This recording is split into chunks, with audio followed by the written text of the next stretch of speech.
Lilian Kanashiro, quien ha tenido la gentileza de coordinar la presencia de Valdenís. Solamente voy a decir que vemos con emoción que cada vez haya este tipo de participación en este evento, no solamente por la presencia tuya, Valdenís, que de hecho es, insisto, muy bienvenida, y estamos muy agradecidos por eso, pero también porque cada vez vemos caras nuevas, nombres nuevos, entre los que también vienen a escuchar. Lilian, te dejo a ti para que hagas la presentación de nuestra invitada hoy día. Buenas noches a todos y todas. Está aquí la profesora Valdenís. Para mí es Val, ella es mi profesora, ha sido mi profesora en el doctorado. Guardo muy buenos recuerdos de sus clases, de los debates, ¿no? Y sobre todo el aprecio y cariño, ¿no? Que teníamos. Para todos los que están aquí hoy acompañándonos, muchas gracias, ¿no? He conocido a Val justo cuando empezó la pandemia en Sao Paulo y la verdad que las clases con ella eran pues un elemento reparador en medio del caos que vivíamos, ¿no?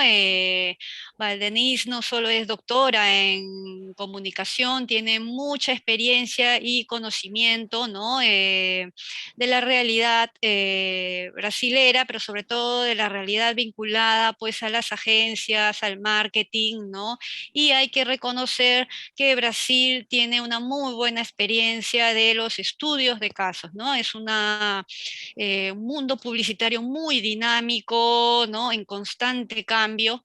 Entonces, pues creo que conocer, ¿no? No solo las experiencias que ella nos tan amablemente hoy nos va a compartir, sino además desde esta mirada semiótica, ¿no? Porque hay que reconocer que tiene una formación en todo lo que es teoría semiótica estándar, ¿no? Y todos los adelantos que vienen pues ya con las reflexiones, ¿no? Que hemos ido trabajando con el profesor Eric Landowski.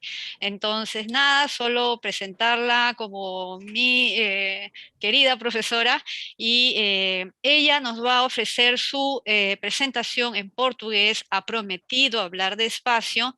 Mientras tanto, yo voy a ir colocando las ideas fuerzas de lo que ella exponga en el chat. ¿Sí? Nada, muchas gracias por estar aquí. Muchas gracias, Val, por venir a visitarnos. Adelante. Muchas gracias. Eu quero, antes de tudo, agradecer por tudo, por esta invitação de Lilian e por enorme prazer de partir e de conhecer o professor Oscar Quezada, que eu ha lido muito de ti. Como veem, eu prefiro falar em português, porque nós outros latinos nos entendemos muito bem. Muito bem. E creio que possa esclarecer e explicar melhor o raciocínio de análise da semiótica sobre este objeto a partir do português. Então, eu já me desculpo com vocês todos por não usar a sua língua, mas estou à disposição para qualquer dúvida, para qualquer debate que se siga à apresentação. Então, agradeço novamente a José Davi, que já esteve conosco aqui na PUC de São Paulo. Lilian foi uma excelente aluna e está frequentemente conosco ainda, né? E ao convite da Universidade de Lima, porque é realmente um grande prazer estar com todos vocês. Professor Oscar, nem posso dizer, realmente uma honra estar perto do senhor. Estou aqui a seu lado, nas telas, ao menos. Bem, o tema que Lilian me pediu para desenvolver aqui está bastante relacionado com uma pesquisa que venho desenvolvendo há bastante tempo acerca desta intervenção social das marcas, das corporações no ambiente da comunicação. Evidentemente, temos já um histórico, né, desde muitos anos, de que as marcas e as suas corporações não são isoladas da vida social, porém, elas extrapolam em muito o seu papel de vendedoras de bens e serviços e deslocaram-se, né, desta atividade para falar sobre identidades, sobre relações sociais, e essas articulações estão relacionadas com as suas abordagens de branding. Como Lilian disse, a minha formação original é na área corporativa, na área de publicidade, de marketing. Também atuo nas aulas junto às equipes de administração e marketing, né, além da comunicação e semiótica. Então, faço uma reunião desses campos de estudo. Portanto, fico numa situação em que não consigo, de fato, defender totalmente as organizações, uma vez que muitas situações, elas extrapolam o seu fazer, atuando no social e entrando em questões que levam-nos ao ativismo, como tem sido debatido fortemente. E, por outro lado, esses interesses estão muito relacionados com, evidentemente, a lucratividade e os objetivos primeiros das organizações. Então, quando o tema marketing, ativismo e marcas se reúne, a ideia é que nós possamos aqui trazer alguns objetos, alguns casos. Claro que vamos fazer uma análise um pouco superficial devido ao tempo. No entanto, usando do ferramental da teoria semiótica discursiva, para compreender que valores essas marcas estão trazendo na sua atuação social, né? Eu questiono ainda se podemos chamar de fato isso de ativismo, porque, de alguma maneira, o poder de comunicação das marcas leva a uma sensibilização, leva à discussão de temas que poderiam ter ficado escondidos, né?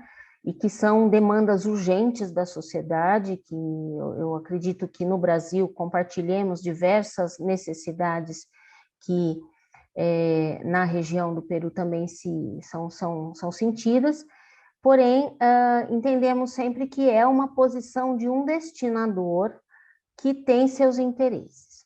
Então, é diante desse dilema que trago aqui a apresentação de alguns casos e uma reflexão a partir da análise semiótica para que possamos compreender os efeitos de sentido que isto tudo, essa atuação provoca.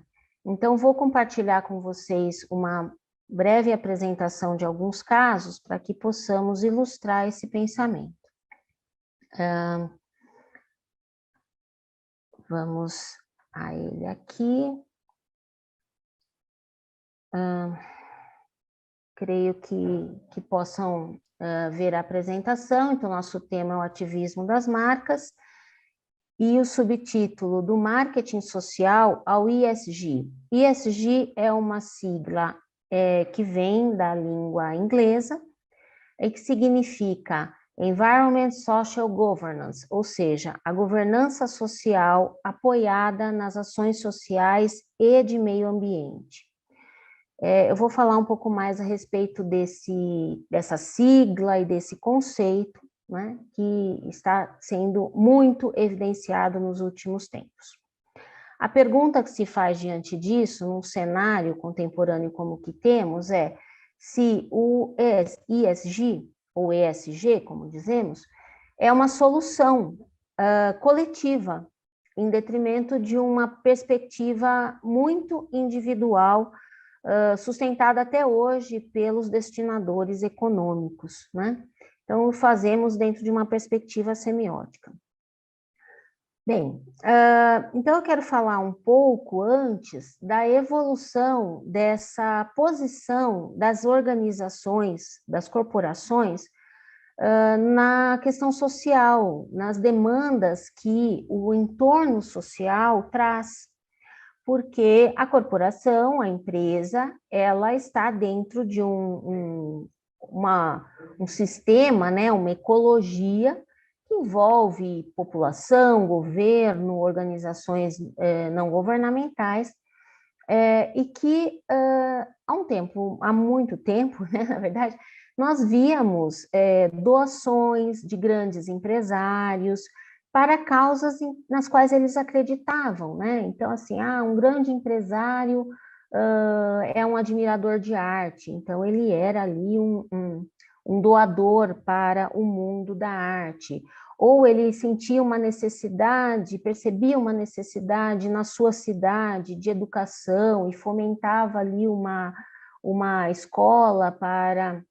as crianças daquela região, ou no âmbito ambiental, né, na questão ambiental relacionada à natureza.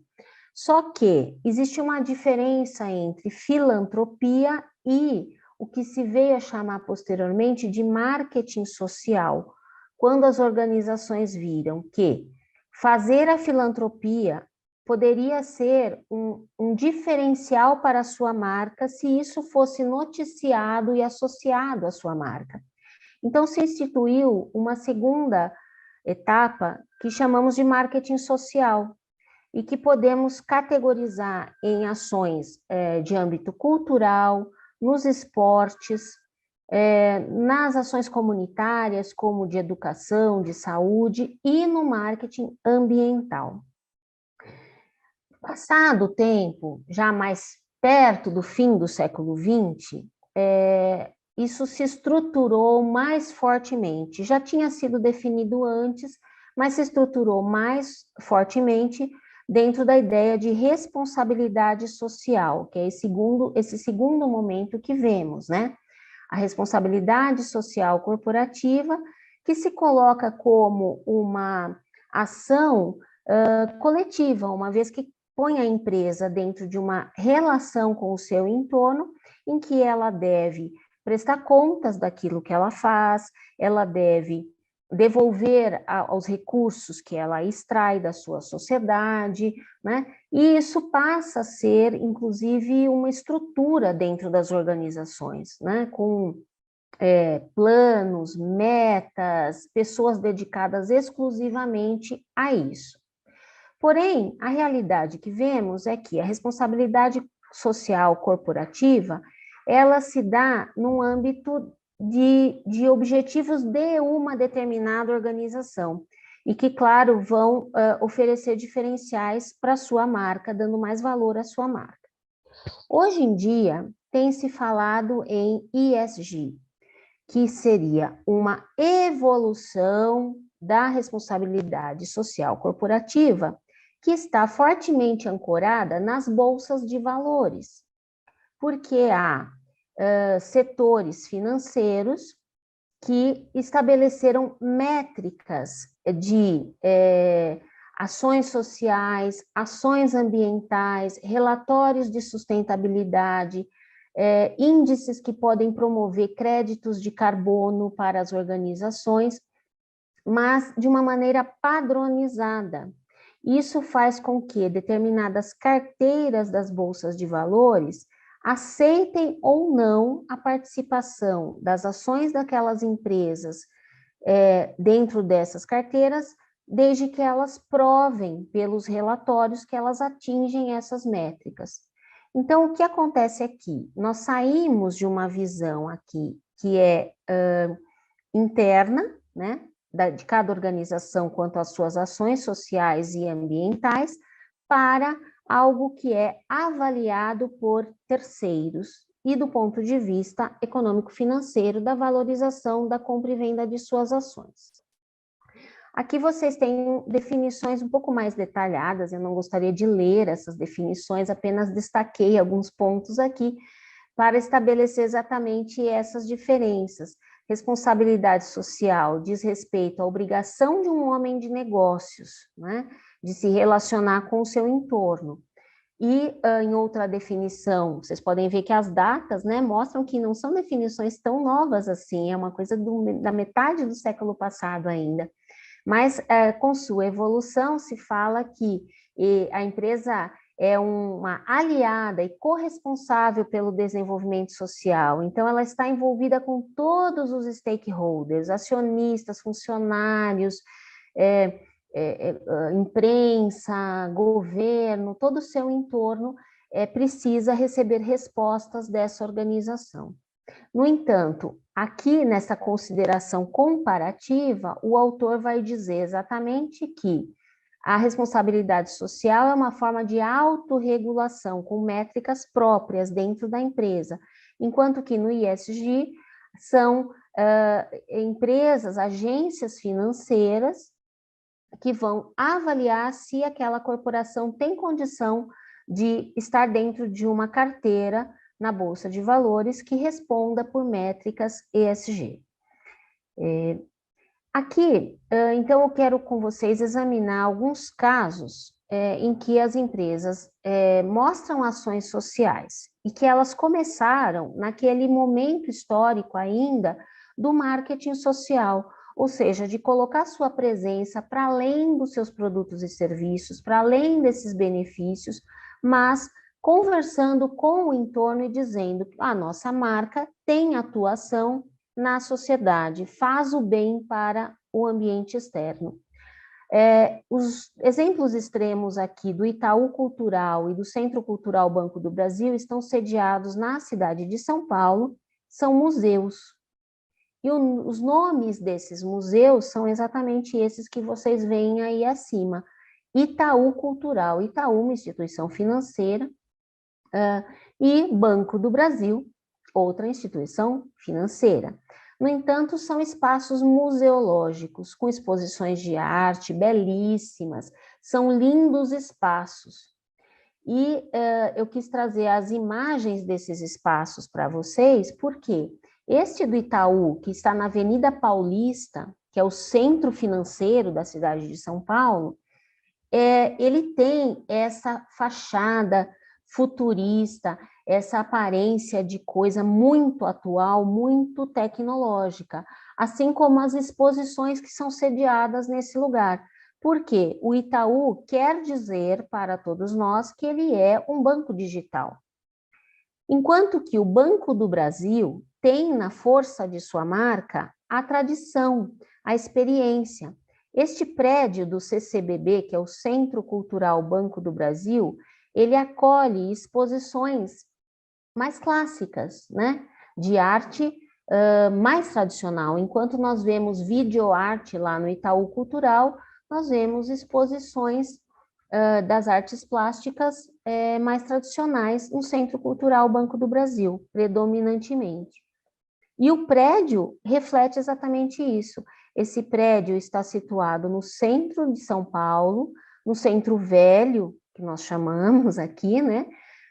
Porque é exatamente onde estão as tradições, os edifícios mais antigos, uma arquitetura que remonta à formação da cidade de São Paulo, há praticamente 500 anos, quase 500 anos. Então, temos aqui as escolhas de sedes, de aparências, de localizações, as escolhas arquitetônicas, muito relacionadas com as marcas de cada um desses bancos, sediando espaços de cultura. Este do meio, o Heineken Experience, é situado em Amsterdã, é um museu também, mas um museu da marca Heineken, da cerveja Heineken. Então, apesar dele ser intitulado como museu, ele celebra a cerveja. A arte aqui é a cerveja. Então, é ainda fora, no espaço europeu, mas uma demonstração de que não há limites para a operação das marcas no social. Além disso, ainda falando das instituições financeiras, Lá em 2017, tivemos no Brasil uma exposição patrocinada pelo Banco Santander, um banco espanhol, né, todos conhecem, uma rede muito grande, e que ela trabalhava com um conjunto de obras que geraram bastante polêmica, né? Foi essa exposição Queer Museum, Cartografias da Diferença. Essa exposição ela foi instaurada no sul do Brasil. E na região sul, nós temos um comportamento mais conservador. E o que aconteceu é que, com essa exposição, muitos clientes do Banco Santander começaram a atacar o banco nas redes sociais, nas mídias digitais. E o banco se retratou, tirou a exposição de circulação, apesar de que, em sua declaração de princípios, o Santander se diz um banco que acolhe a diversidade, que aceita a arte, que apoia a arte, mas eles se renderam neste momento porque os seus clientes estavam um tanto incomodados com as imagens que viram nessa exposição. Aqui é só um exemplar que eu trouxe para vocês, certamente aqui uma crítica ao consumo, ironicamente patrocinada por uma instituição financeira, né? Mas a instituição se rendeu a essa oposição do público. Isso foi em 2017, portanto, já temos algum tempo aí de que essa situação ocorreu.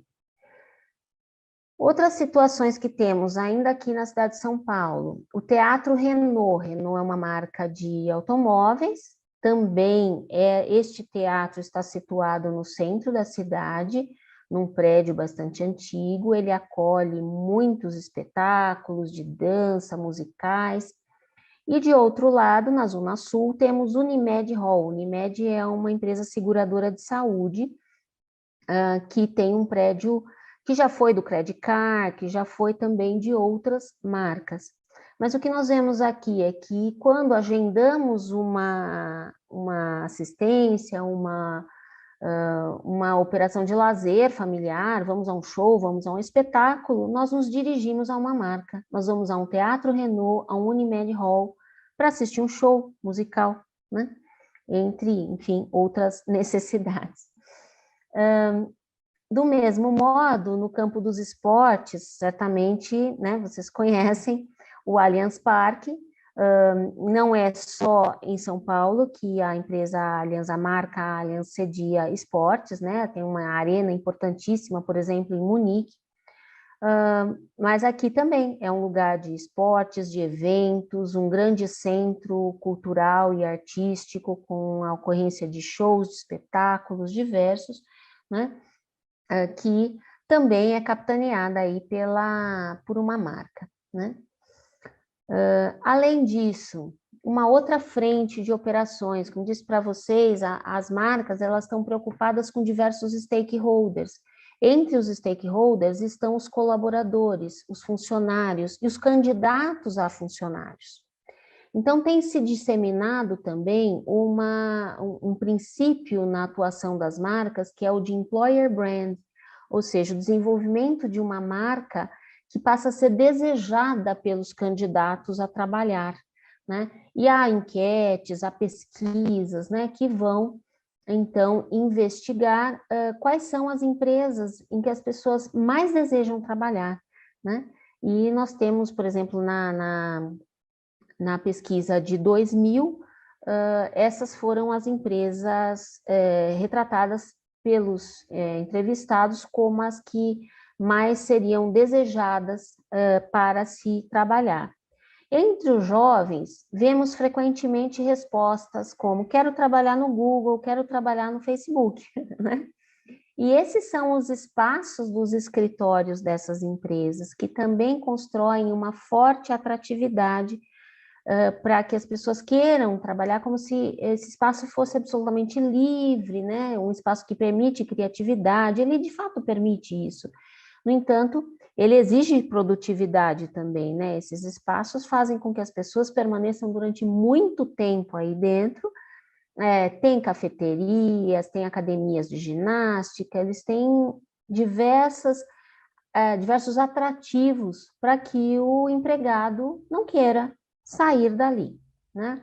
Mas isso não é tão novo assim. O que vem acontecendo ultimamente, nós temos tido, principalmente desde o ano passado, desde o episódio com o George Floyd nos Estados Unidos, um forte trabalho das grandes organizações na inclusão, né? Então, nós temos, por exemplo, aqui duas situações opostas, né? Primeiro, do lado esquerdo, vocês veem empresas, o mesmo Itaú, aquele do Itaú Cultural, que foi criticado e noticiado desde o ano passado, de 2 anos já, essa notícia de 2019, final de 2019, eles foram muito criticados porque fizeram um processo seletivo de trainees e os eleitos estão aqui nessa fotografia, quase que a totalidade deles são jovens brancos. A mesma coisa voltou a acontecer recentemente, olha, em agosto deste ano, com uma assessoria de investimentos, a XP, que tem crescido muito aqui no Brasil, de novo com uma equipe predominantemente formada por homens jovens brancos. Enquanto isso, nós tivemos, né, no mesmo ano de 2020, a Bayer fazendo o primeiro programa seletivo de pessoas que era exclusivamente para negros, e o Magazine Luiza, que é um marketplace que tem crescido muito nos últimos anos aqui, e que tem feito programas nessa direção. Então, essas empresas estão trabalhando o employer branding junto com a política da diversidade, associando esse benefício social às suas marcas, né? Como uma espécie de ativismo, porque, por exemplo, Bayer, quando propôs em 2020 essa contratação, foi atacada por várias instituições, dizendo que a meritocracia deveria estar acima disso, então foi alvo de muita polêmica. Em seguida, a Magazine Luiza. E hoje, praticamente todas as empresas estão operando de modo semelhante nas suas contratações. Isso já ocorre bastante no mercado norte-americano também. De outro lado, vemos aqui uma notícia de 2020, em que uma marca que acho que todos aí conhecem, né, Band-Aid, uma marca com 100 anos, lançou no ano de 2020 um conjunto de cores, de tons de pele, para um curativo que vai ser aplicado na pele. O que mais chama a atenção aqui é curiosíssimo, porque o subtítulo diz assim, que a empresa de 100 anos está fazendo, então, os seus curativos nos tons para abraçar a beleza da diversidade dos tons de pele. Mas eles levaram 100 anos para abraçar uma diversidade de tons de pele que sempre existiu. Então, vocês vejam como as marcas são reativas a movimentos que lhes dão visibilidade, em vez de que isso esteja em sua natureza, de fato, né, de sensibilidade social. E é isso que a semiótica nos capacita a olhar quando vamos nas minúcias, em vez de olhar o elogio, por exemplo, dado numa notícia como essa, a marca Band-Aid, vamos olhar que ela tem 100 anos, e por que não fez isso nos últimos 100 anos? Né? É o que eu me pergunto. Marca Dove, em 2015, postou aqui temos um fragmento de um vídeo em que essa moça retirava uma camiseta num anúncio de sabonete Dove e ela era branqueada juntamente com isso. Isso foi um grande escândalo para a marca Dove mundialmente, porque vai contra os princípios da diversidade racial que ela deveria estar defendendo e que defende nos seus princípios corporativos. Uma marca de menor porte, mas também bastante conhecida, que é a marca Bombril, no ano passado, relançou um produto de 1952 no Brasil, e imediatamente teve que tirar o produto de circulação, porque ele era exatamente inadequado a essa mesma abordagem.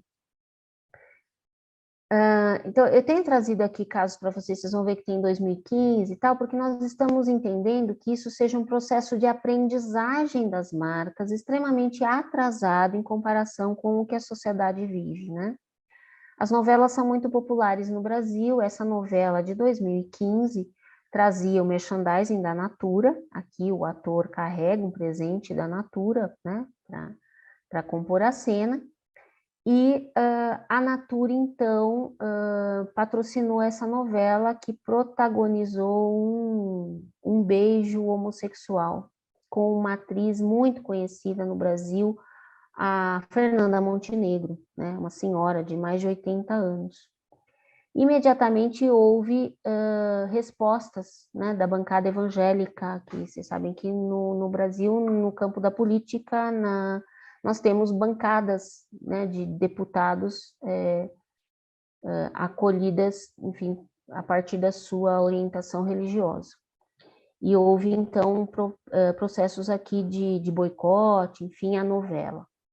No entanto, o que nós vemos é o processo de aprendizagem nisso tudo. O que aconteceu com as marcas?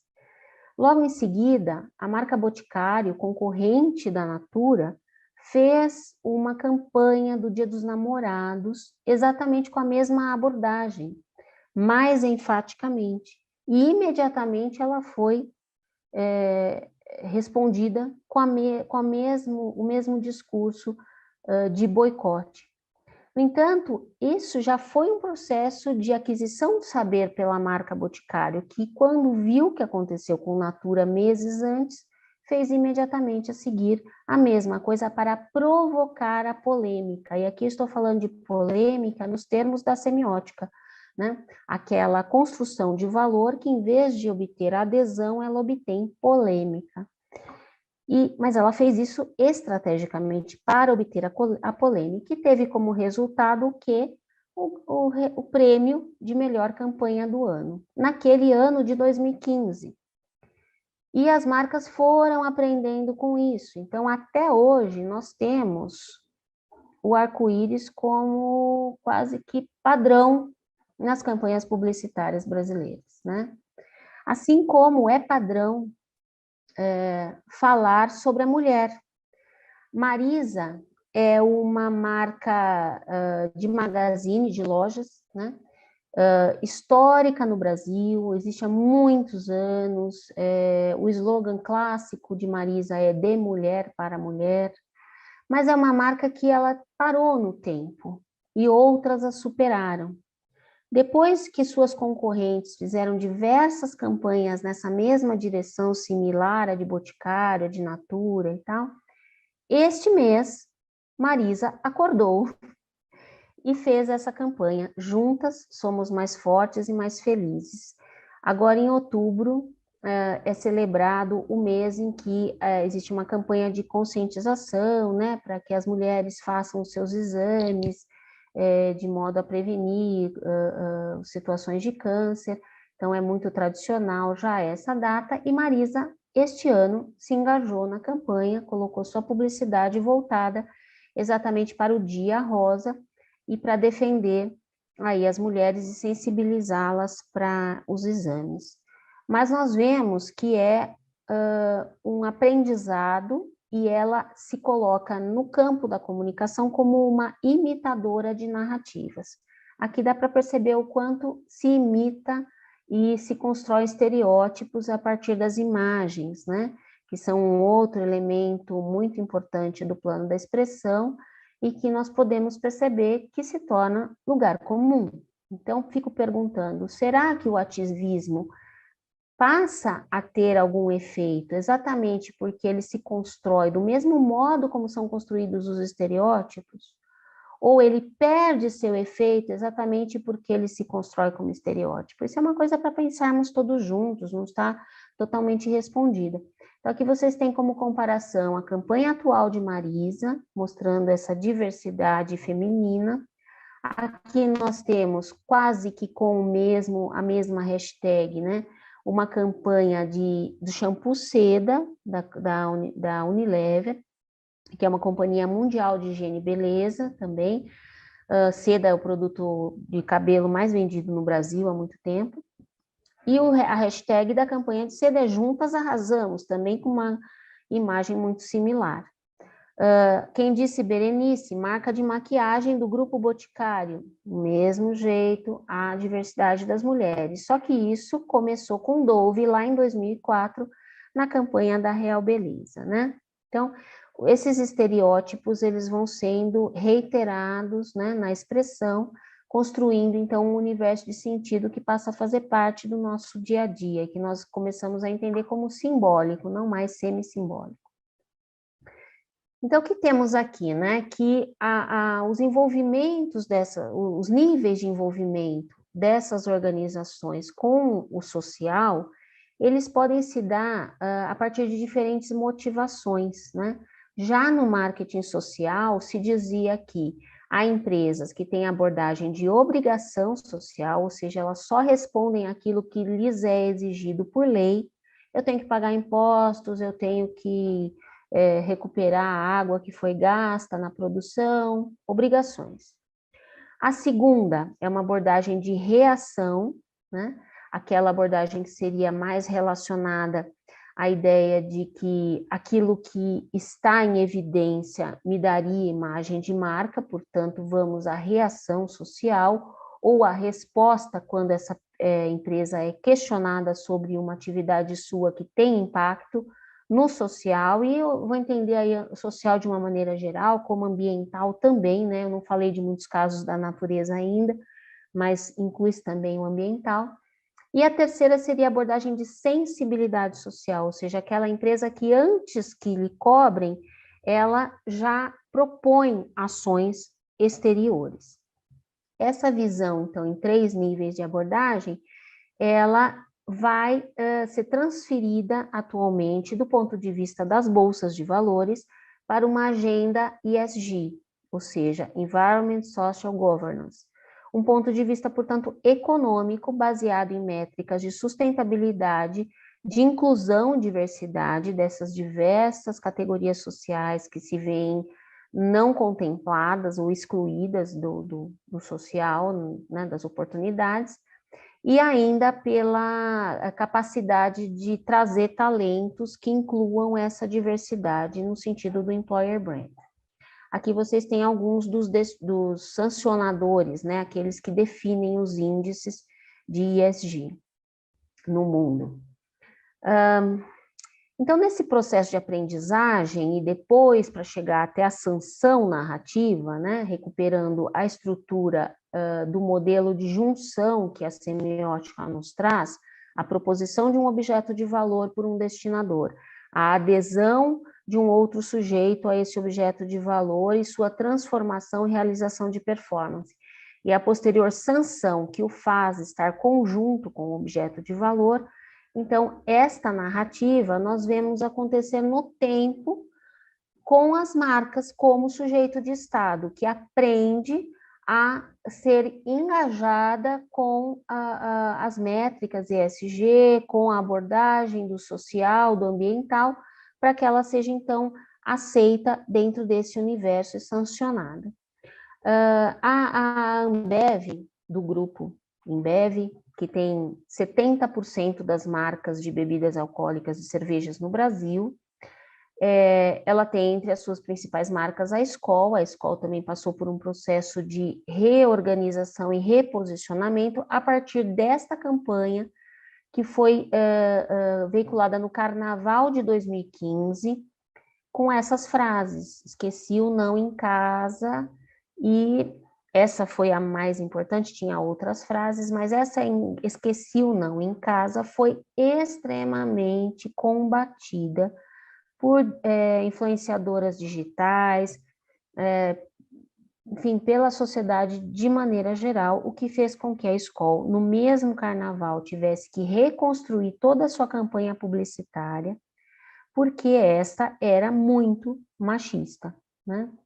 E dali para frente, a Skol teve que se reinventar, reposicionar sua marca, e ela agora consegue acertar os seus passos de comunicação publicitária. Então, ela fez campanhas como essa do Repôster, que ela pegava pôsteres antigos e chamava mulheres artistas para reconstruírem esses pôsteres com novos discursos, atualizando a perspectiva, que não fizesse essa exploração, né, do corpo da mulher. Ela criou essa campanha Scholars, que era um conjunto de latinhas com diferentes cores de pele, já em 2017. Ela fez uma grande campanha chamada Redondo é Sair do Seu Quadrado, e depois ela dizia que coisas quadradas eram elementos como preconceito, como machismo, criticando a si mesma, e que redondo era, então, aquele conjunto de boas práticas sociais, né? Aqui ela se junta a outras marcas, né, para formar, então, a partir de palavras, né, letras de suas marcas, siglas na direção do social também, enfim. E hoje ela, na sua página corporativa, ela vai trabalhar dentro desse conceito, né, de sustentabilidade e ESG. Como vocês veem, isso é uma coisa, essa siglazinha ESG, ela vem aparecendo em praticamente todas as organizações, sejam mesmo autênticas ou não, né? Então, aqui a Ambev dedica exatamente uma página para falar de suas métricas, de seus números, né? De tudo aquilo que ela faz em função das ações sociais e ambientais dentro da sua governança corporativa. Ainda, dentre as empresas brasileiras, eu quero destacar outras duas. No ano passado, na metade do ano passado, nós tivemos muitos desastres ambientais no Brasil, sobretudo esse incêndio no Pantanal, que durou muitos dias, essa fumaça se espalhou pelo país inteiro, e vocês conhecem a dimensão territorial do Brasil, então foi uma coisa muito grave para o meio ambiente. Ocorre que nesta mesma região do Pantanal, estão duas grandes organizações de alimentos, que são a JBS e a Marfrig, que são grandes frigoríficos. Então, imediatamente foram questionados a respeito de suas ações ambientais e lançaram, nesse mesmo momento. Então, aqui nós temos a figuratividade exatamente da sanção sobre essa agenda ESG, né? Veja, desde a criação, o Índice de Sustentabilidade Empresarial, que foi aqui, isso na situação da Bolsa Brasileira, né, da B3, ainda no ano passado, os índices daquelas empresas que formam as carteiras ESG estão neste crescente, e ainda mais no último ano. A semana que vem, existe o encontro na Europa a respeito dessa mesma agenda, né? Então, nós temos aqui fatos, né? Empresas que adotam a agenda ESG têm rentabilidade acima das demais no índice Bovespa B3, que é a Bolsa Brasileira. Aqui nós temos os índices internacionais, vocês vão perceber que essas organizações aqui a MSCI, que é a que forma os rankings mundiais, ela vai classificar, então, os grandes campeões mundiais e europeus. A maior parte deles são nas indústrias de tecnologia e as de saúde, por conta da pandemia, né?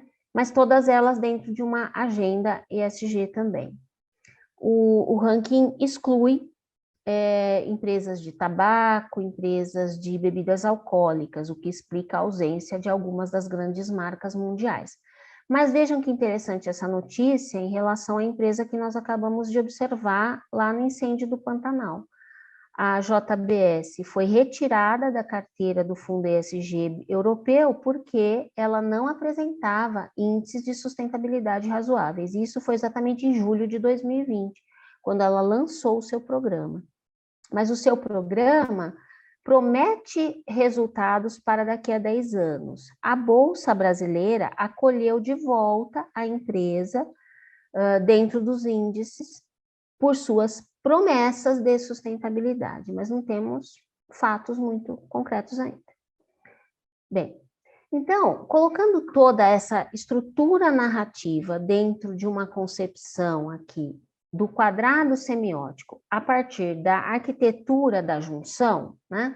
Certamente quem já estudou um pouquinho de semiótica já viu essas construções do quadrado semiótico, que aqui, a partir da oposição, coloca a conjunção versus a disjunção, e nos subcontrários nós temos aqui a não disjunção e a não conjunção, respectivamente a não disjunção complementar à conjunção e a não conjunção complementar à disjunção. Então, o que nós procuramos estabelecer aqui, a partir dessa análise semiótica, compreender como as organizações poderiam se posicionar dentro desses quadrantes, até como uma ferramenta corporativa mesmo, de análise competitiva, comparando-se com seus concorrentes.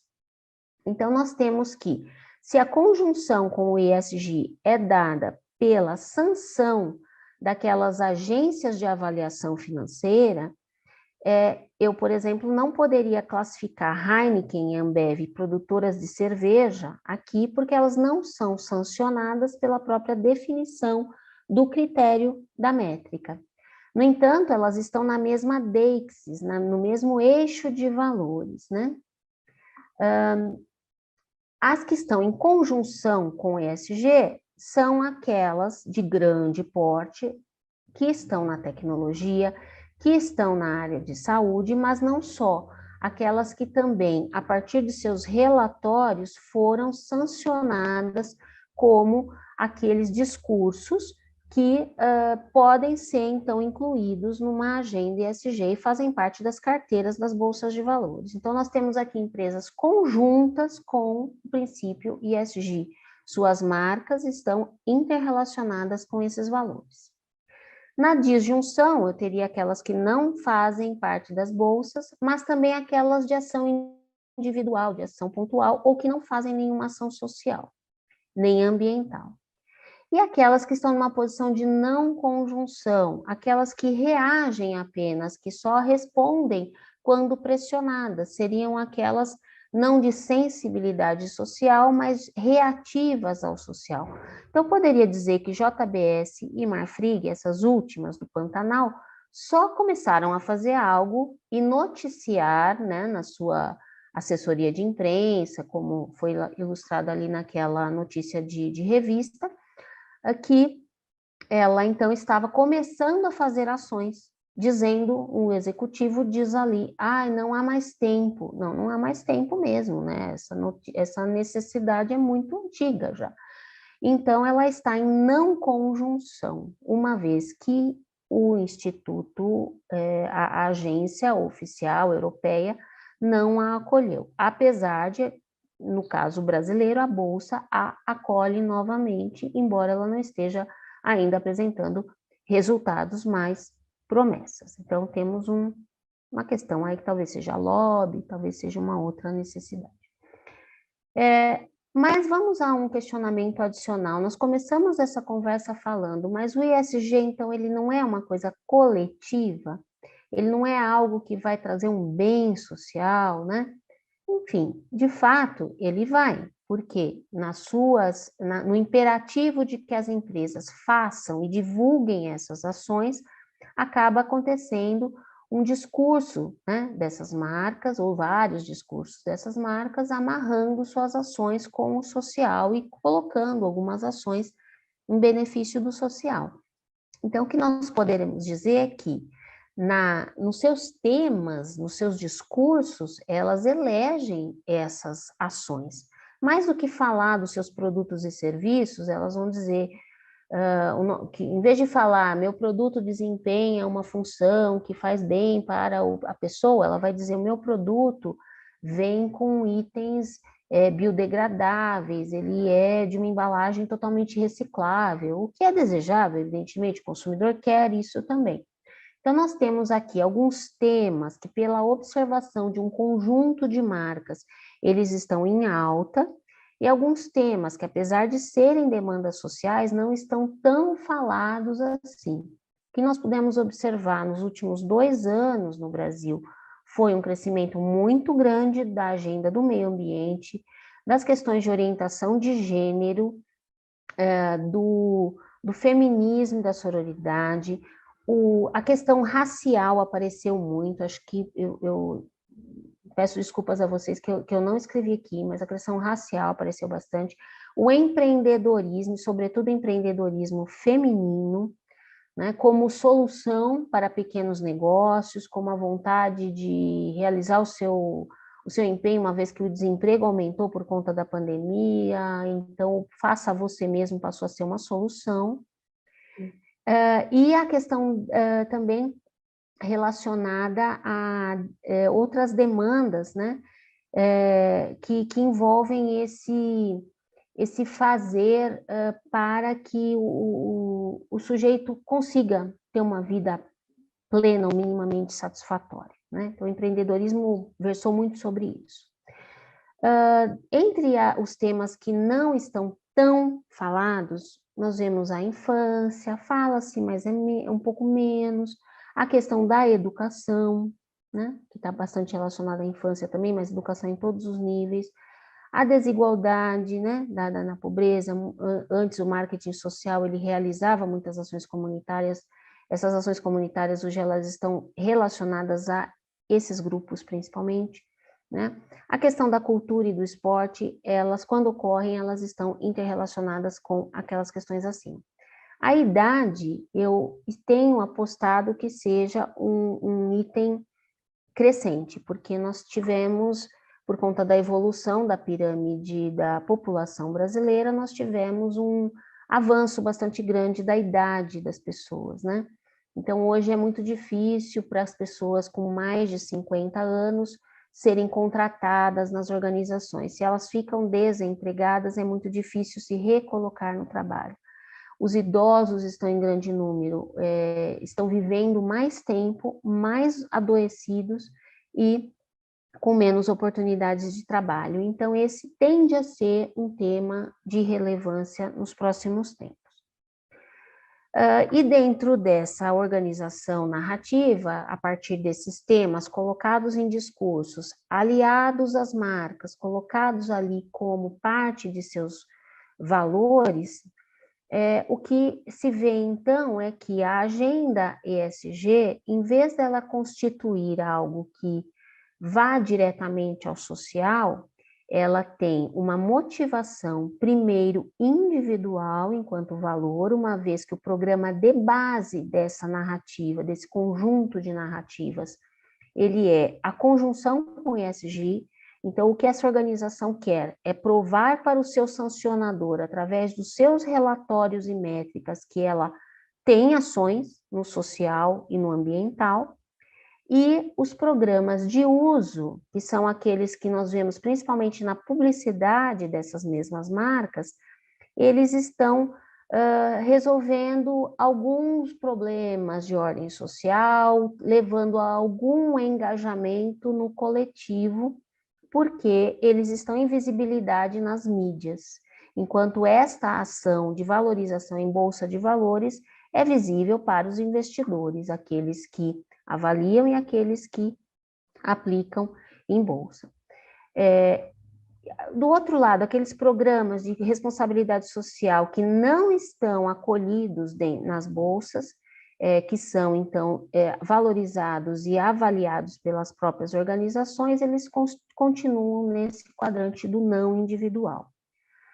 Eu coloco aqui no valor não coletivo os programas das organizações não governamentais, as ações de voluntariado. Por quê? Porque o não coletivo?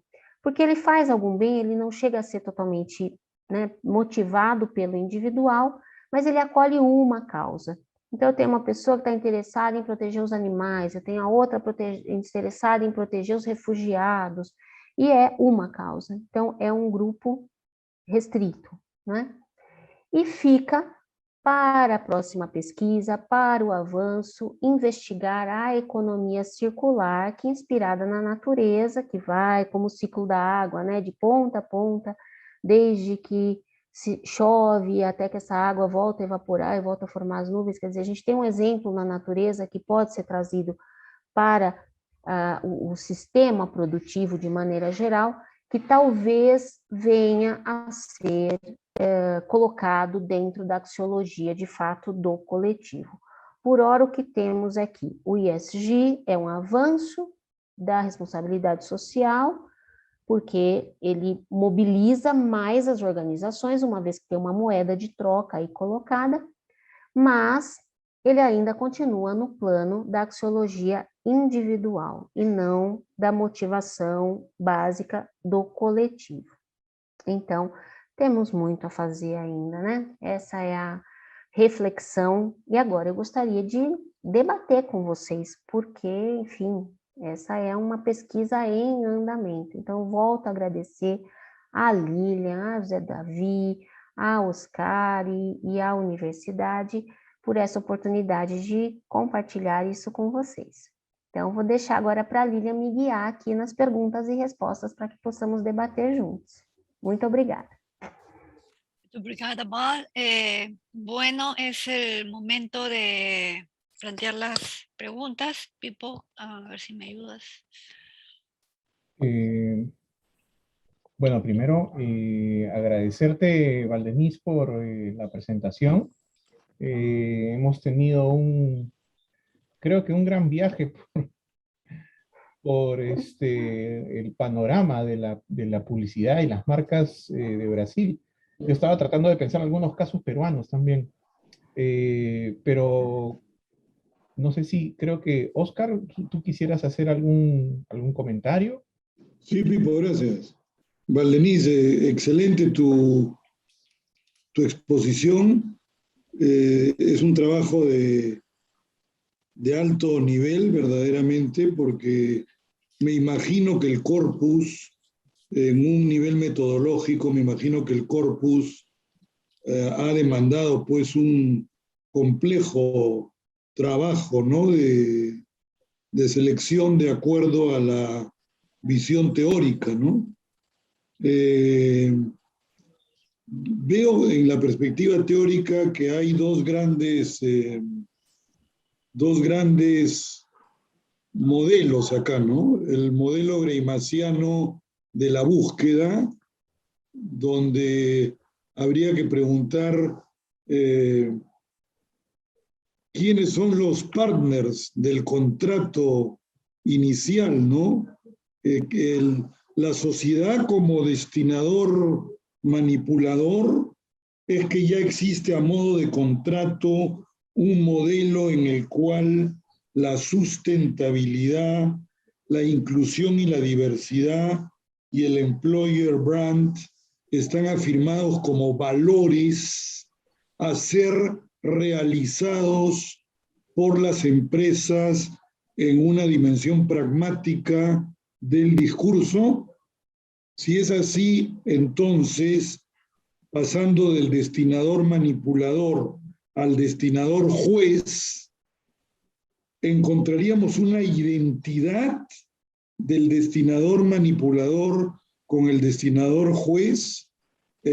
Hay acá como un destinador trascendente que podríamos denominar la ideología en el sentido greimasiano de la palabra, es decir, esa instancia que actualiza y afirma los valores. Digamos que la sustentabilidad, la inclusión y la diversidad y el employer brand son los valores que las empresas en su performance a nivel de la acción deben realizar. En la medida en que no lo realizan, serán sancionadas negativamente por estos sancionadores cuantitativos que son los rankings, ¿no? Entonces tenemos una marca actante, ¿no? A nivel de la acción que es condicionada por un contrato, por un modelo de gestión y sancionada por contraste con el cumplimiento de ese contrato ya estipulado. Hay un destinador trascendente acá que dice que esto es lo que vale y que esto es lo que no vale, que si aparece bebidas alcohólicas o armamentos o tabaco o energía fósil, el sujeto va a ser castigado, va a ser desconocido, va a ser castigado. Entonces, existe como un modelo ya sancionado de gestión sostenible, inclusiva, que incorpora una política inclusiva también en su employer brand, tal como lo has señalado. Mi pregunta es un poco a ese nivel, ¿no? ¿Quiénes son estos destinadores trascendentes que hacen que las empresas tengan que actuar de esa manera? Y acá aparece el otro gran esquema greimasiano, que es el esquema de la prueba. Y ya no es el esquema de la búsqueda, sino el esquema de la prueba, ¿no? Las empresas tienen que confrontarse con dificultades, con obstáculos, con problemas sociales, con pandemias, con desequilibrios económicos, ¿no?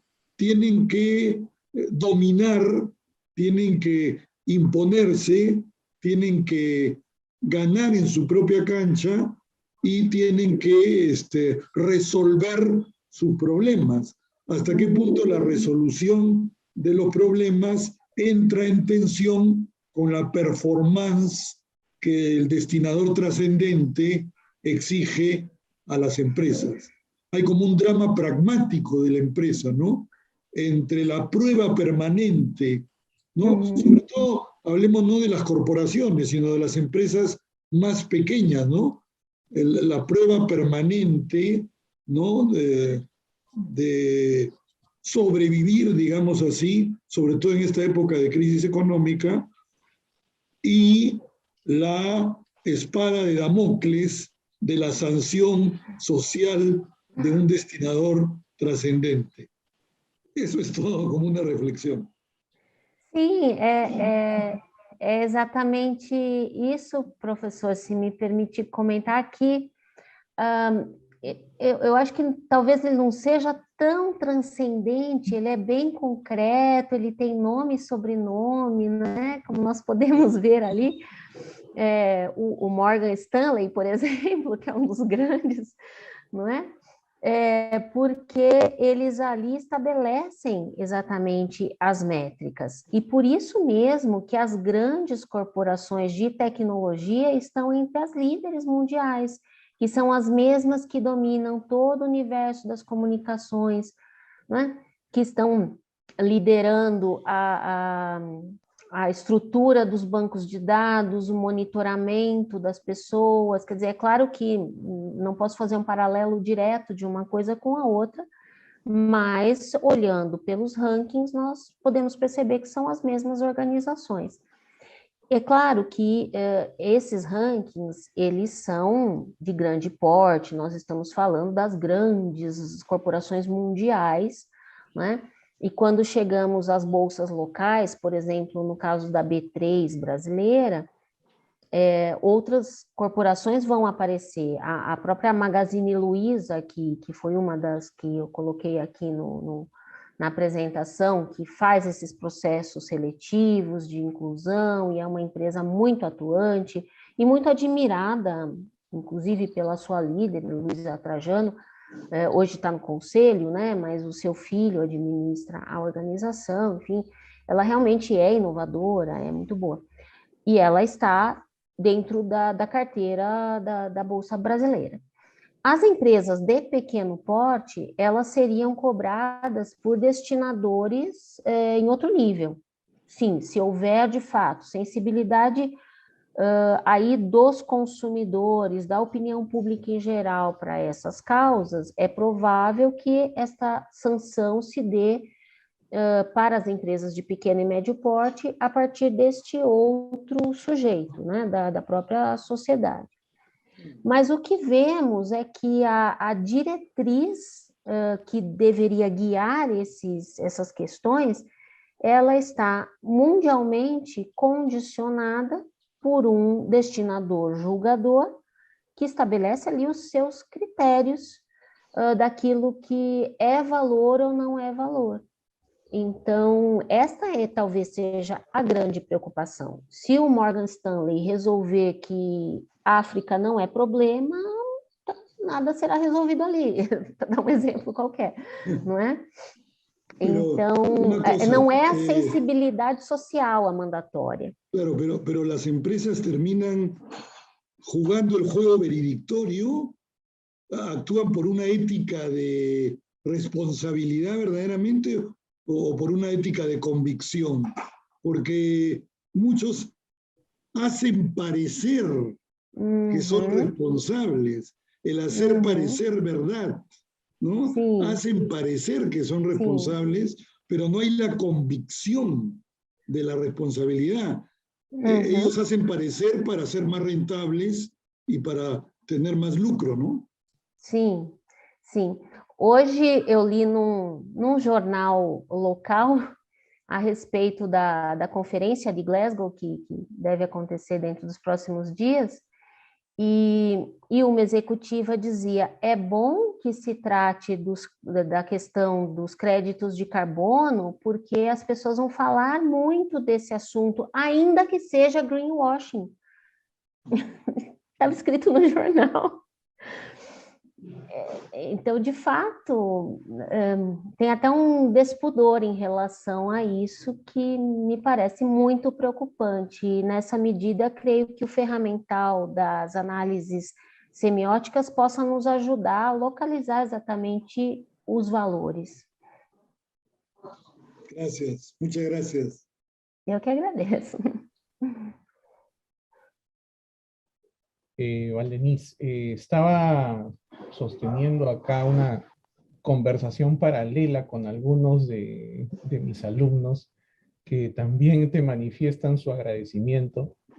Y estaba simplemente especulando, algo que seguramente varios acá podrían también ilustrar, el tema de las marcas en Perú, que evidentemente tú no tienes por qué conocer, ¿no?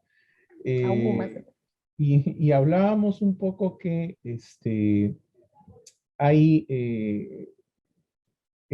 tú hablas de este proceso de aprendizaje a lo largo del tiempo, de cómo los valores y las prácticas de ESG han ido siendo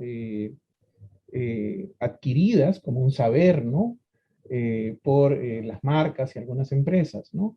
Y hablas de una serie de errores que se cometen en el tiempo en torno a el trato a ciertos sectores sociales. Ahora, estaba preguntando a mis alumnos y preguntaba, ¿no? ¿Las marcas peruanas han aprendido algo en los últimos años? Y me dicen, no, pero luego les pregunto, bueno, pero algunas sí o ninguna, ¿no? Y me empiezan a mencionar un par de nombres, ¿no? Me mencionan y acá esto queda sujeto a debate, obviamente, por el lado de los que están presentes, la propia Lilian, ¿no? Me mencionaron Pilsen, que tiene mejor publicidad, Dan Black, que tiene empleados de tercera edad, ¿no? Pero tengo la impresión, y esto ya es una percepción, ¿no? Que muchas empresas y marcas en el Perú, como está mencionando el doctor Quesada, ¿no? Parecen más bien jugar pues telón de fondo de apariencias y un juego, como él dice, veredictorio, ¿no? Y Alonso, que ha hecho un comentario ahí, ¿no? Que hay una diferencia entre el simple manejo de un maquillaje de imagen corporativa, por un lado, ¿no? Y abrazar lo que tú dices, lo que el doctor Quesada dice, ¿no? Los valores de un desarrollo social sostenible que involucra, pues, el tema de ESG, ¿no? Ahora, en el caso del Brasil, más allá de este telón de fondo peruano, ¿qué piensas tú en torno a un escenario general, totalmente, en tu opinión, muchas marcas están involucradas en ESG, o es una especie de objetivo que solamente persiguen las grandes empresas. Pero es muy interesante que ubiques a las empresas pequeñas en este espacio de lo individual, ¿no? ¿Qué piensas tú en torno a eso, en torno al manejo de las grandes marcas? O lo que dice el doctor Quesada, sí, en realidad están haciendo algunas solamente un ejercicio de maquillaje, de marketing, nada más, un cambio real profundo en sus valores institucionales, ¿no? O que podemos perceber é que, claro, nessa agenda ESG, quem realmente comprova esses números, esses relatórios, são as grandes corporações.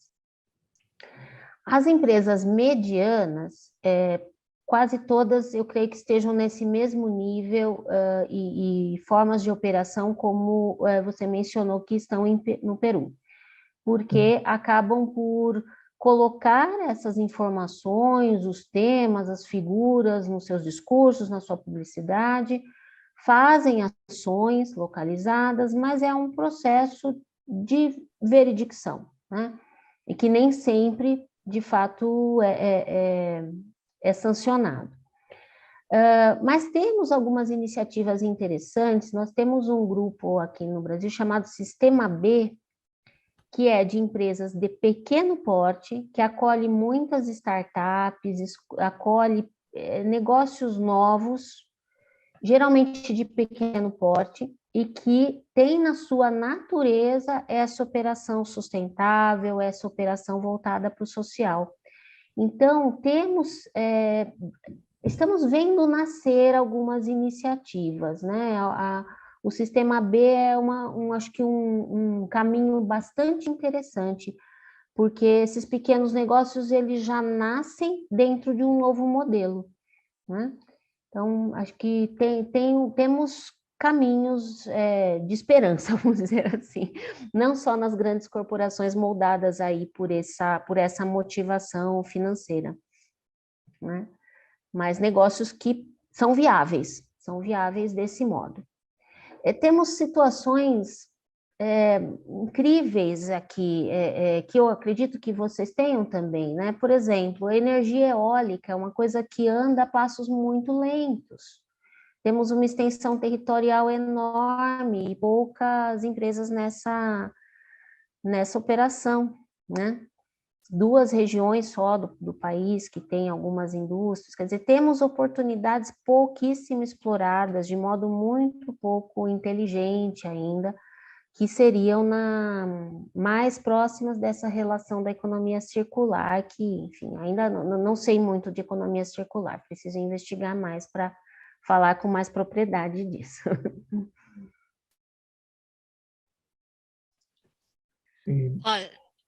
Tenemos una pregunta.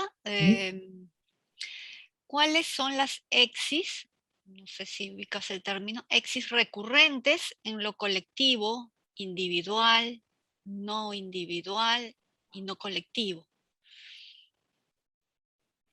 ¿Existe algún tipo de semiótica figurativa o plástica recurrente en cada uno?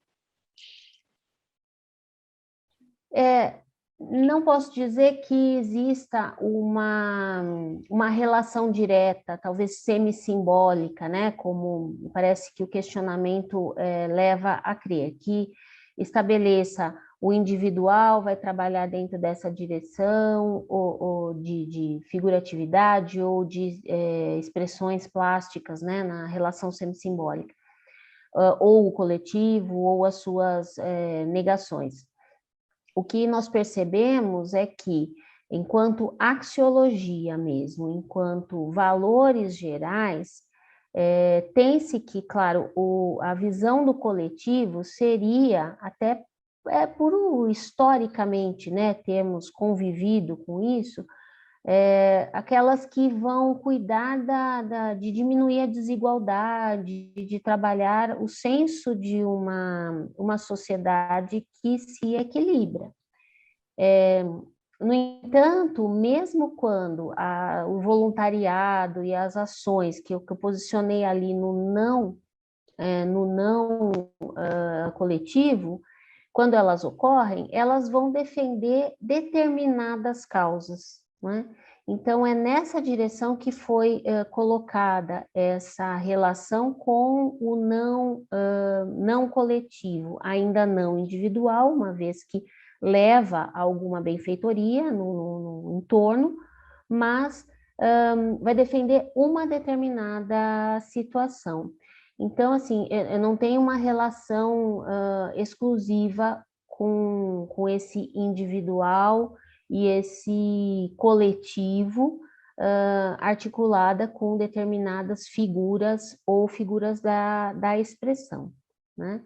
O que se vê, sim, é a construção, como pôde-se perceber naquela imagem das mulheres ali da campanha, das campanhas de cosméticos, de roupas femininas, algumas recorrências figurativas que tendem a se tornar estereótipos dentro do campo da publicidade também, né? Mas aí já dentro de determinados temas. As latas de Skol, por exemplo, são muito similares aos diferentes tipos de band-aid, né? Então, quer dizer, esse tipo de recurso, ele acaba construindo estereótipos, inclusive estereótipos de expressão, né? Uma coisa, você diz diferentes latas, ¿no? Diferentes envases de Skol. As cores das latas de Skol. Ya, se relacionan con diferentes estereotipos de... Porque ambas vão tentar figurativizar nos produtos as cores, os tons de pele da população brasileira. Ya. Isso.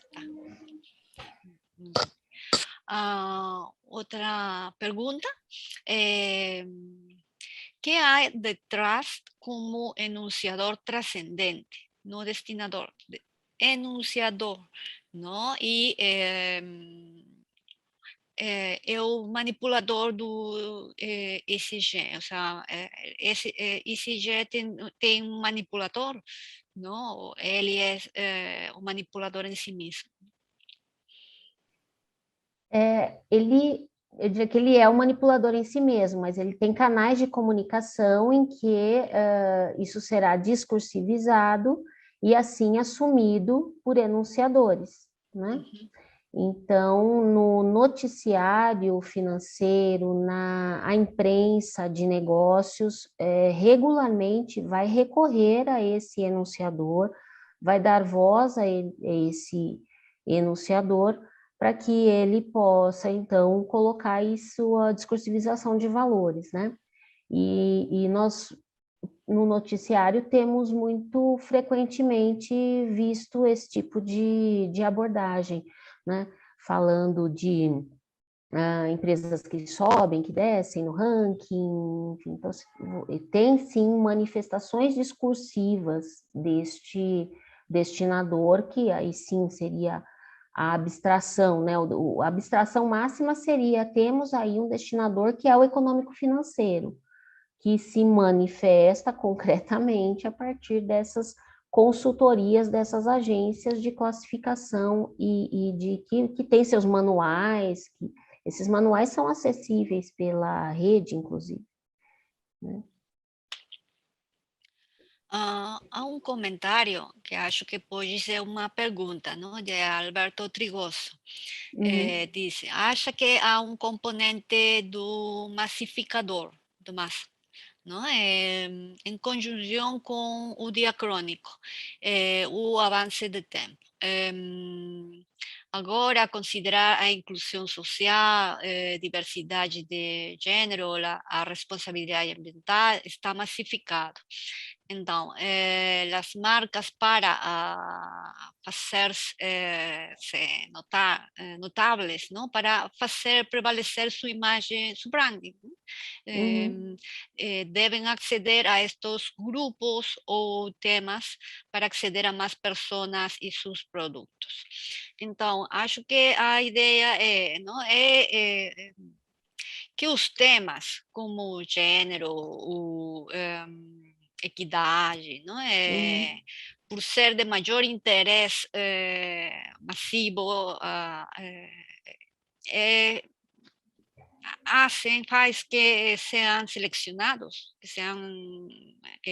sean parte da escolha. Por que esse tema e não outros? Não é? Sim. Eu entendo que tem uma flutuação desses temas, sim, e, consequentemente, também um desgaste dos mesmos temas. Por quê? Observando isso há algum tempo, nós vimos que já houve uma grande onda de colocar a ideia da sustentabilidade aliada às marcas. Já houve, mais de uma década atrás, uma grande onda. Aí essa onda arrefeceu um pouco e mais recentemente ela voltou à tona, porque as questões ambientais, né, são cada vez mais evidentes. Não sei como é que vocês estão aí, mas nós aqui em São Paulo, em plena entrada do verão, estamos com muito frio, há mais de 10 dias. Enfim, então, é fato, não é mais alguma coisa fantasiosa ou para o futuro, está aí. Então, a questão ambiental voltou com força total. Outras questões, percebe-se que há uma emergência. O caso do racismo, por exemplo, vocês conhecem a história da colonização brasileira, né? Assim como de outros países aqui, mesmo no norte-americanos. No entanto, quando foi que essa questão foi encampada pelas marcas? A partir do episódio do George Floyd. Antes, quase que não era notada. Até 2019, a publicidade das marcas não tocava nesse assunto. Não é?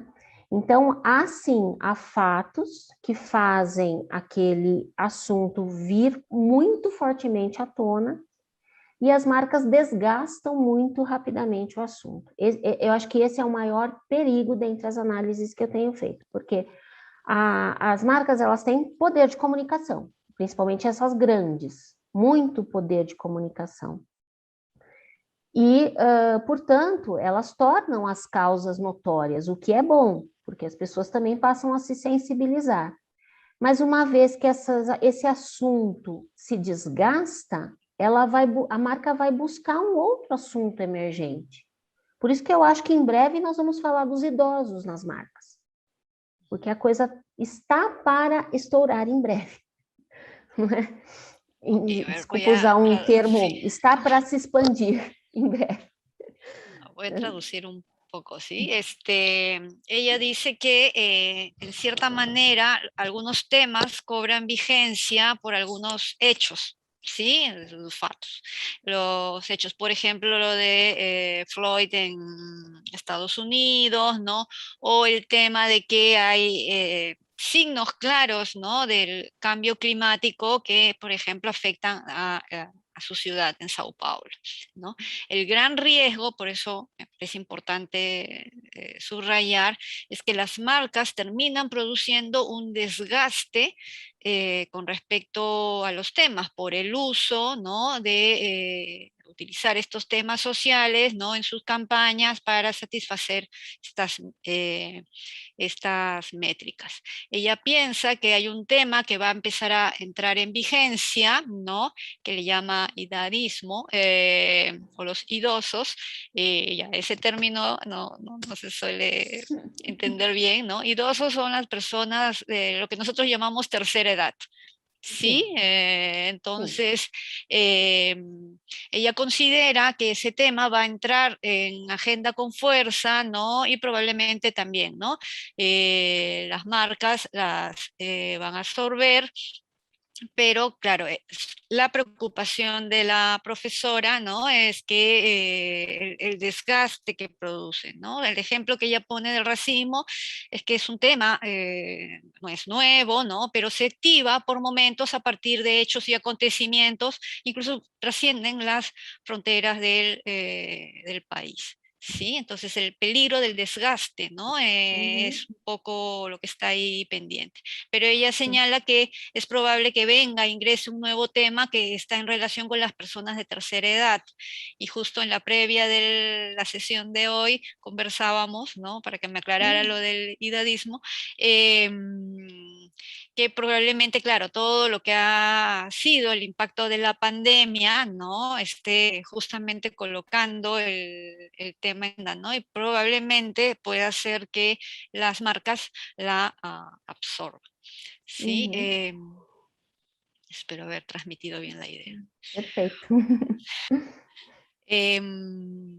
Bueno, no sé si hay alguna otra pregunta. Tenemos comentarios, qué sé yo. Ok, a ver, Pipo. Nada, solamente quería mostrarle un caso que es de esta semana, entiendo yo. Una marca peruana muy conocida, se llamaba Negrita o La Negrita, y ahora ha cambiado de nombre, se llama Umsha.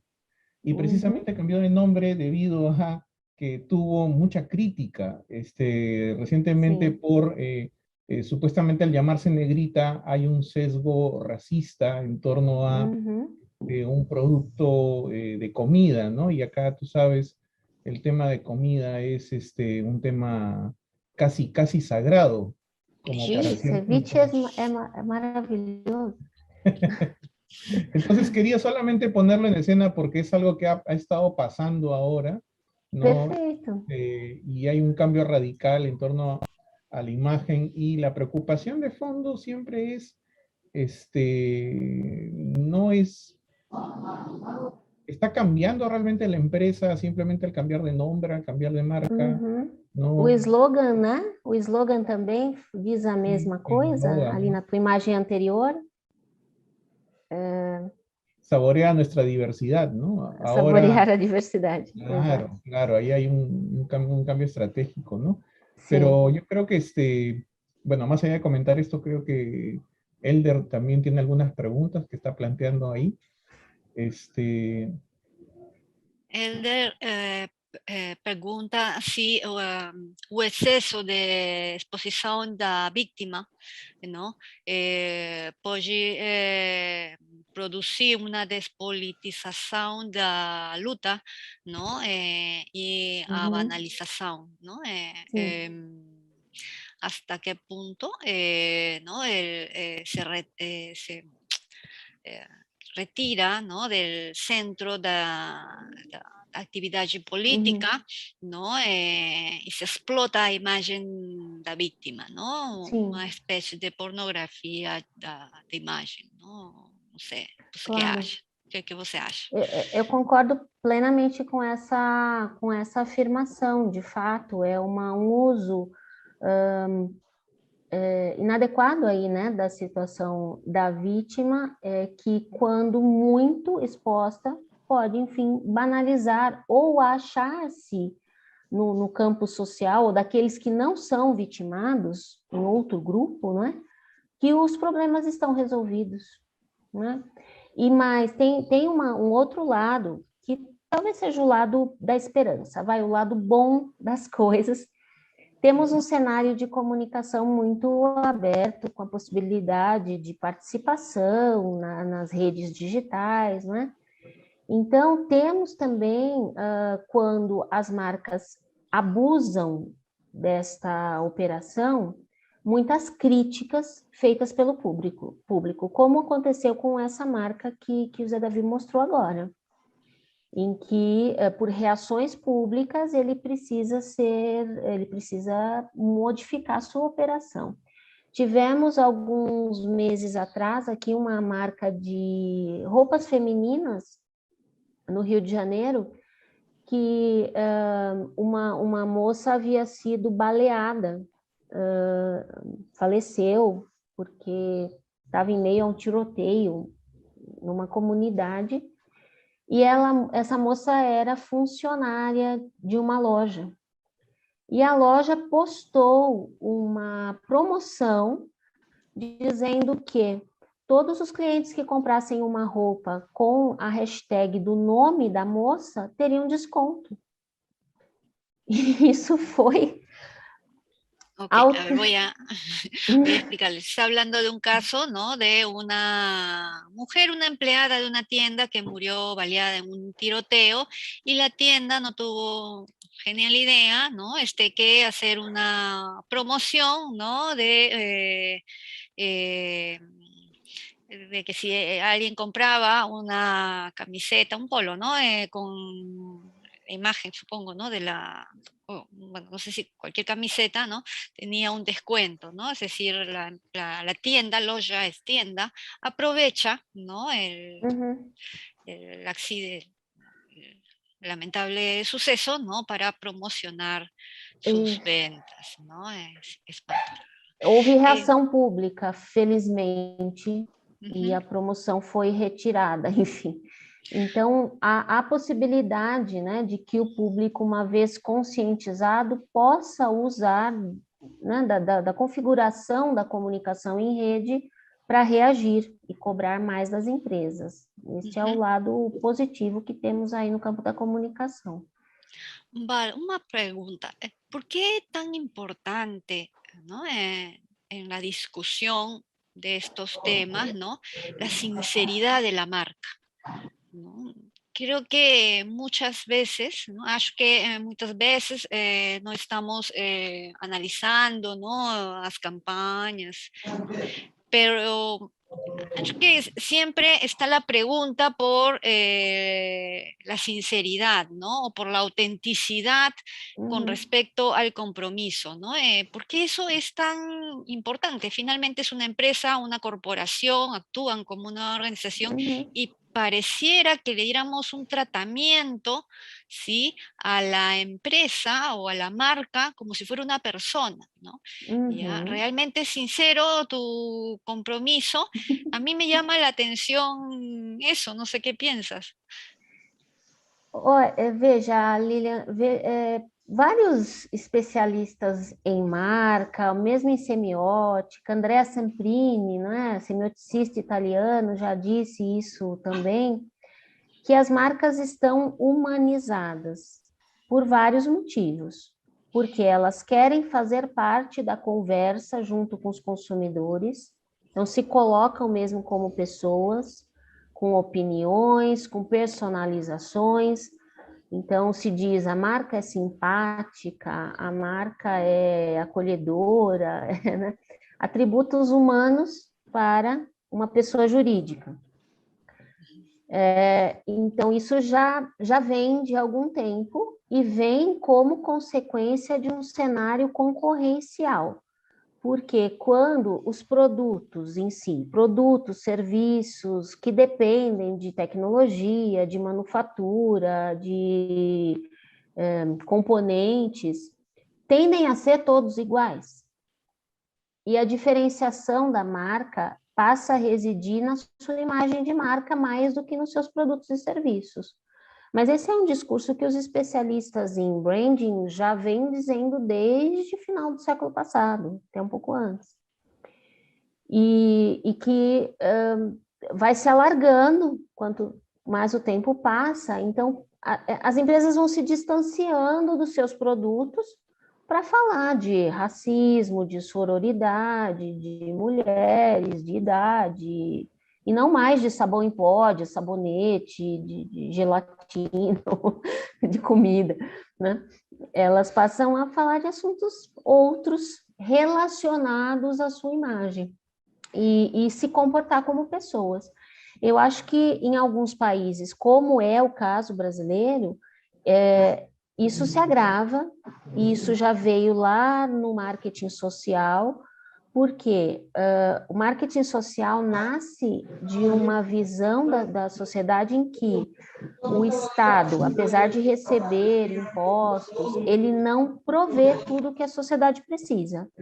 Então, falta cultura, falta esporte, falta educação, falta, né, saúde, e primeiro as empresas do terceiro setor apareceram para suprir essas necessidades, então vamos defender a Mata Atlântica, vamos defender as baleias e assim por diante. E depois as corporações com fins lucrativos passaram a encampar essas causas. Então há lacunas sociais e papéis, né, do primeiro setor, do segundo setor, do terceiro setor, papéis políticos, papéis de prestação de serviço e papéis relacionados à consciência coletiva também, porque a população também não faz muito bem a sua parte. E então as corporações dizem, ok, se tem uma lacuna, falta incentivo ao esporte, eu vou lá incentivar o esporte, já que o Estado não incentiva que as pessoas não vão praticar esportes, vou fazer isso. E vou ter em contrapartida uma boa imagem de marca por fazer isso. As marcas ocupam lacunas sociais. Em suma, é isso. Bueno, la última idea. Las marcas ocupan lagunas sociales, ¿no? O sea, y buscan entrar en un diálogo para dejar de hablar de sus productos. Bueno, no sé, Pipo, ¿qué piensas, no? Sao Paulo tiene 2 horas de más, así que la profesora está 10:30 de la noche, así que no sé si vamos cerrando, ¿les parece? La verdad,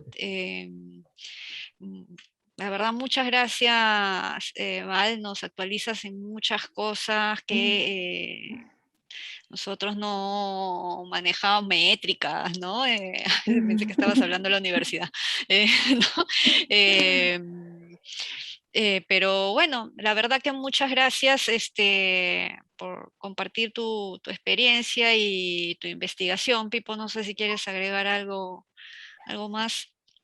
Sí, nada más agradecerte, Valdenís.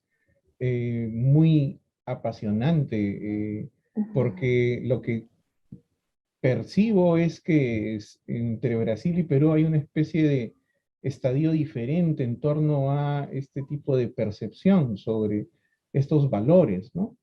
Y en general lo que parece persistir es una especie de incredulidad hacia las grandes marcas, hacia las grandes empresas, ¿no? Me parece bien interesante, bueno, todo lo que hemos estado conversando ahora, ¿no? Pero sí también, incluso lo que menciona Elder, ¿no? Este abuso de la víctima o del personaje marginal, ¿no? Para aprovecharlo lucrativamente, ¿no? Parece ser eso, y semióticamente estaba comentando con mis alumnos, ¿no? En realidad, todo es discurso, ¿no? Todo es discurso, ¿no?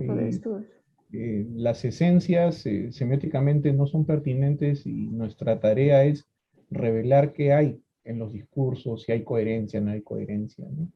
Gracias por tu presentación. No sé si Oscar quieres tener una...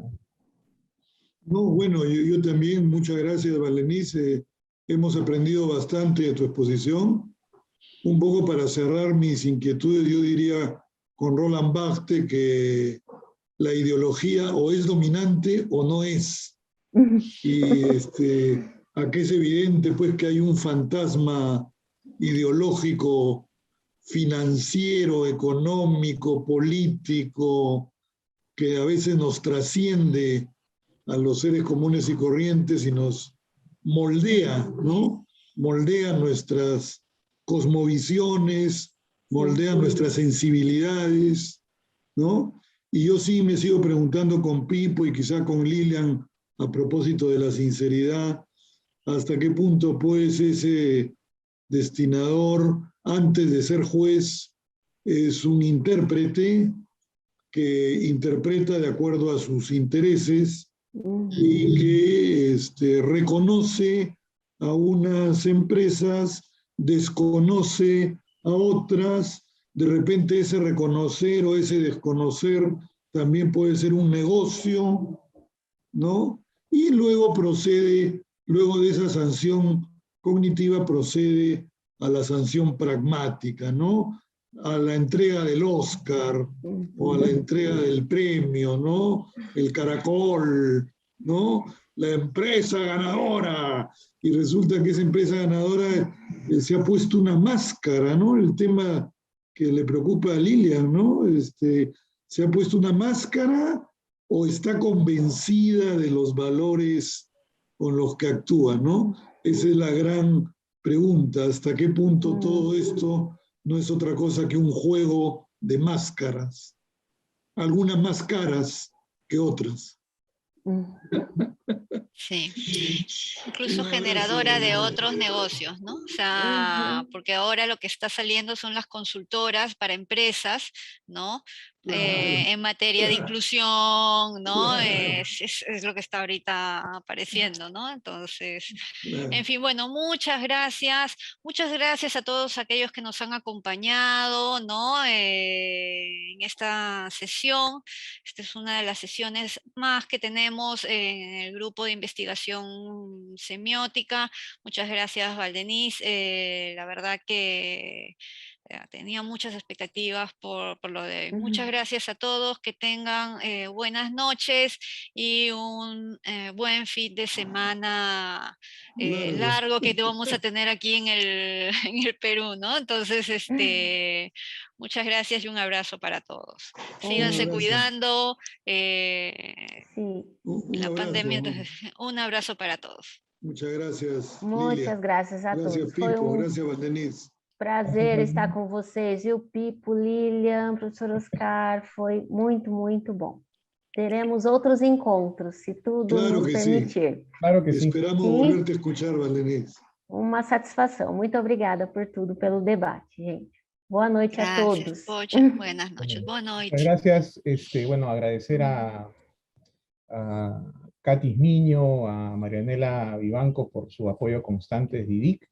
Y simplemente mencionar que pronto vamos a tener otra conferencia a fines de noviembre con un profesor de Italia, Cosimo Caputo, Universidad de Salento, y va a tratar el tema con Saussure y Jenslet, la ciencia doble del lenguaje.